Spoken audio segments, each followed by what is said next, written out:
Hi friends, welcome back, or welcome if you're new. My name is Emma, and this is Dandelion Cottage. In today's video, we're gonna break down the basics of sublimation and bleaching.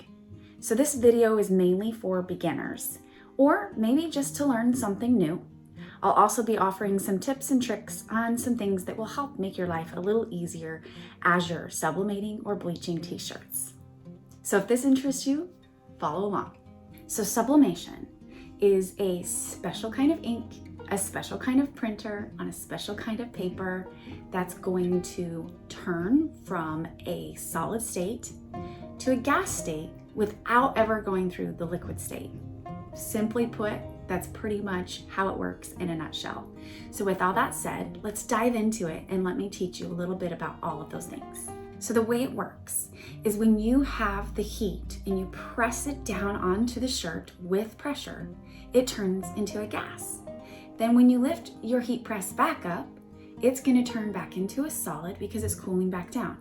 Now that image or design is now permanently pressed into the fibers of your shirt. It brings the ink and the material together as one. One of the greatest benefits of sublimation is that it doesn't crack, peel, or fade, as long as you're doing it correctly. Okay, next we're gonna talk about the material that you're gonna be using. Now, like I said before, we're mainly talking about shirts in this video, but there's lots of different materials or substrates that you can use to sublimate on. When you choose to sublimate on a t-shirt, the number one thing to remember is the higher the polyester count, the brighter the image is going to be. The lighter the shirt, the brighter your image is going to be. So when you see me bleaching my shirts first, that's why. I'm trying to lighten up the color so that the image will be brighter on the shirt. For example, if I decided to sublimate on this red shirt, it's 65% polyester, 35% cotton. So you definitely would see the image show up, but because this is red, it's not going to be bright and vibrant. But if I bleach the area first, a lighter pink or a white, you're definitely going to see that image way more vibrant. This is that same shirt bleached and then sublimated. So you can see I've got a little bit of pink going on and some white, but if this was just plain red, it would be a lot harder to see that image. A really good analogy that I've heard is if you think about it from a percentage point. So if you choose 100% polyester, then 100% of that print or ink is going to stay in that polyester shirt. If it's a 50% polyester, 50% cotton, well, only 50% of that ink is going to stay in the shirt. Now, I don't know how 100% accurate that is, but it's a really good analogy to help you remember what shirts are gonna work out best and what shirts are not. Next, let's talk printers. There's actually printers out there that are specifically made just for sublimation. Those ones are honestly great, but you're gonna be paying top dollar for those. But if you're looking just to craft and just do certain things for yourself and friends and family, I would probably invest more in an Epson. And when I say because I did. I have the Epson 2760 actually, and it works out great for me. When you're purchasing your printer, for instance, with mine being an Epson, I had to convert it to make sure it had sublimation ink in it. You never want to use the ink that comes with the printer. You need to make sure that you're printing with sublimation ink. So you can purchase so many different kinds. This one is called Cosmos ink. To be fair, this is the only one I've ever used, but I like it. It works really great. It's super vibrant. It has amazing reviews. So you've got your sublimation printer, you've got your sublimation ink, and then you need your sublimation paper. Okay, so for sublimation paper, again, lots of different brands out there. I have used A-Sub and I've also used Koala. This is what the majority of the crafters out there use, which is called A-Sub. And I purchased it in the 11 by 17. It's 120 grams. My printer does not print 11 by 17, so why would I buy this, you may ask? It's because I decided to shop smart, and what I do is I turn it in half and I cut it right down the middle, and guess what that turns into? It turns into an 8.5 by 11.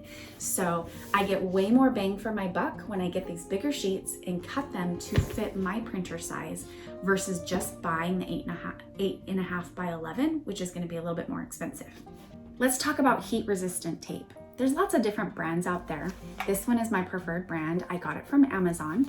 Sold separately was the Dispenser, and then I purchased the two heat resistant rolls separately.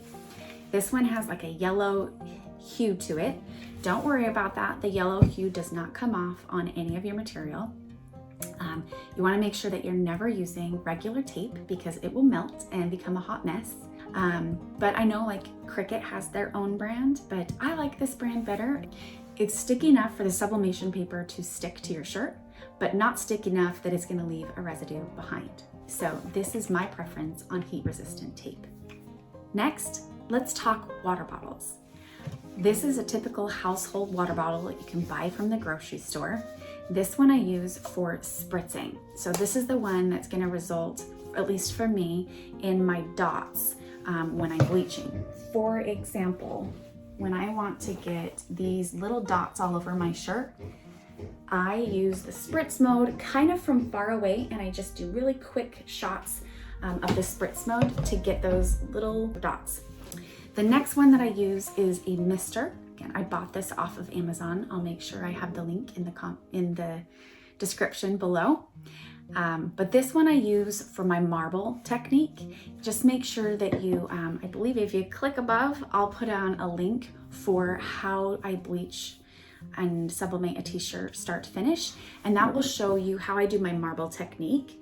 But basically, to sum it up, when I'm out there bleaching and I want these really cool looking marble technique is what I call it, what I do is I just pretty much scrunch my shirt up like this, and I just keep scrunching and scrunching and scrunching, right? Like that. And then I would get this water bottle and I would spray all the way around it. It doesn't get the shirt soaking wet, which is what I love. I mean, less is more here. You don't need too much bleach to make this work. And the reason I don't want it super, super wet is because I'm gonna undo it really quickly. I'm gonna turn it around and I'm gonna do the same thing from the other side. Missed it again. And then I grab the shirt and I lay it out and I let it start processing with the sun.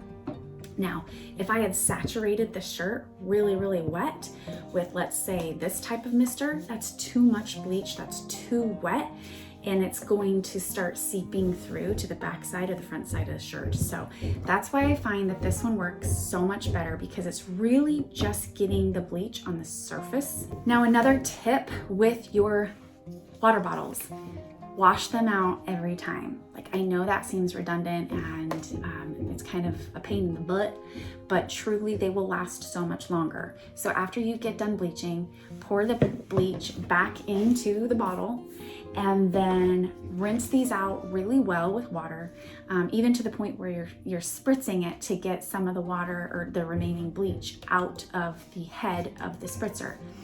I'm telling you right now, these will last so much longer if you do that.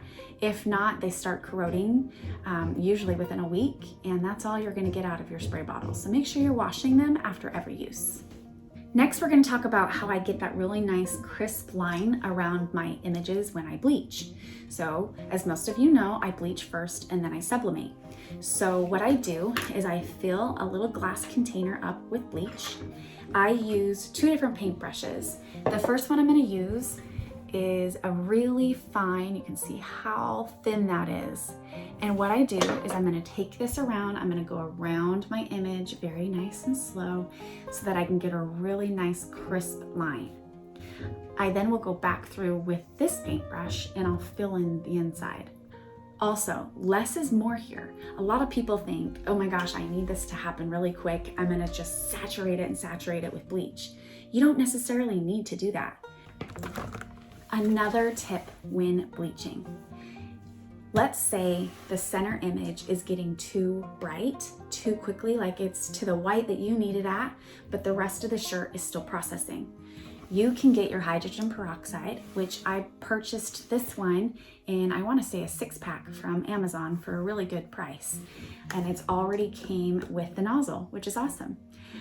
So you can go to your image or the area that's already too white, and you can spray a little bit of hydrogen peroxide directly onto the material to deactivate the bleach so that it will no longer process.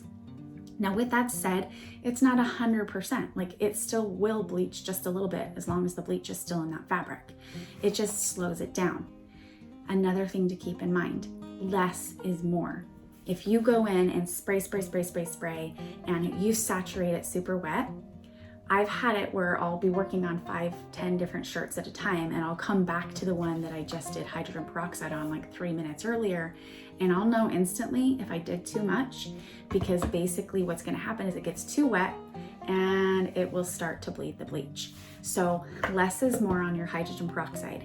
Definitely helps slow down the bleaching process, but it doesn't stop it altogether. The other thing about hydrogen peroxide is when you're inside and you're pressing your shirts, after you've bleached them, you've washed them, you bring them back in and you're pressing sublimation print on the shirt. Sometimes that shirt will scorch. That's what we call it. So scorching is when it kind of looks like it was a little bit burnt. It's going to be a little bit brown or orangey. Well, guess what? That comes out. So you just spray a little bit of hydrogen peroxide, not too thick because you want it to be able to evaporate, but you'll want to go ahead and spray it. And then you can lower your press just enough that you're not touching the shirt or the image, but just enough that you'll actually start seeing some steam, which is the hydrogen peroxide evaporating. And that takes my scorch marks right out of my shirt. 2 different ways to use the hydrogen peroxide is outside to stop the bleaching process or slow it down, and then inside to remove any of your scorch marks from when you're pressing. Next, let's talk about some precautions. So when you're bleaching, just like I told you with the paintbrush, and you're going around and you're doing your image and you're filling it in, if you don't have something in between your shirt, that image is going to show up or bleed through to the back of your shirt. What you guys have seen me using in my videos is a simple recycled box. So I use cardboard boxes. I get lots of shipments. These are always usually my shirt boxes that my shirts come in, and I will cut them up. Typically my images are about this size, so this works out perfectly. And then I just kind of round up the sides so that it slides in easier and doesn't rip my shirt.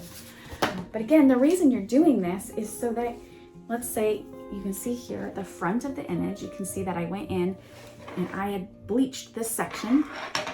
Well, if I wouldn't have had a piece of cardboard in between, that would have bled through on the back. There's different things that I've seen people use: cardboard boxes, plastic bin lids, garbage sacks. Be creative. Find something that works for you.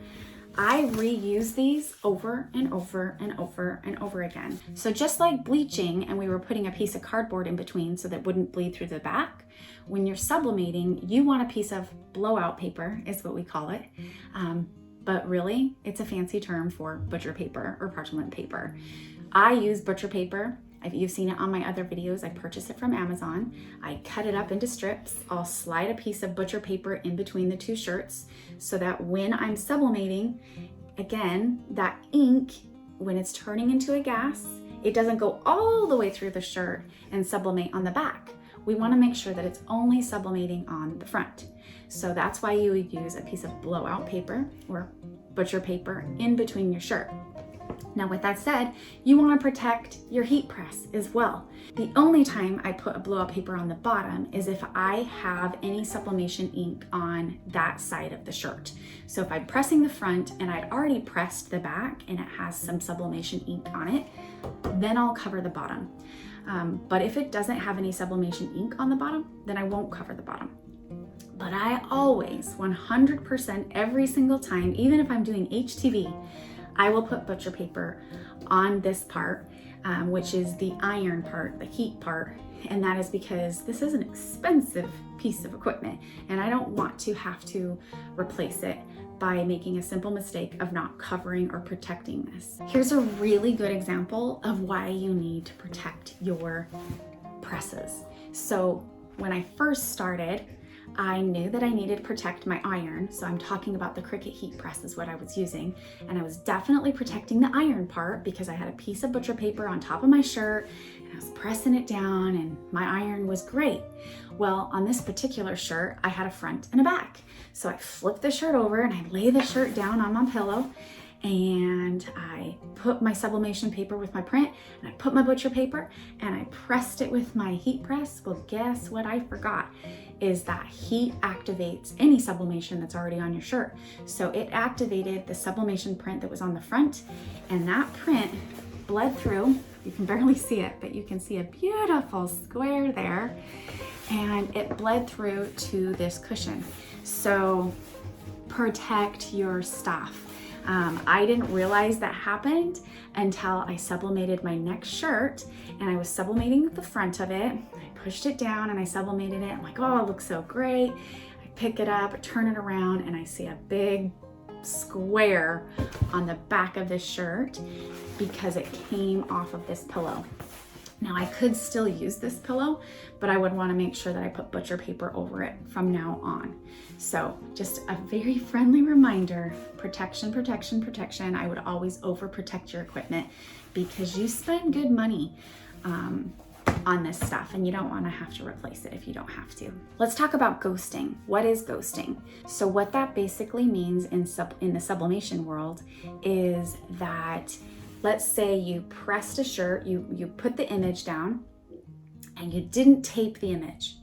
And then you pressed your shirt and then it lifted up. And when you lifted it up, it shifted that piece of paper just slightly. Well, part of the sublimation process, like I said, is part heat, part pressure, and then the cool down.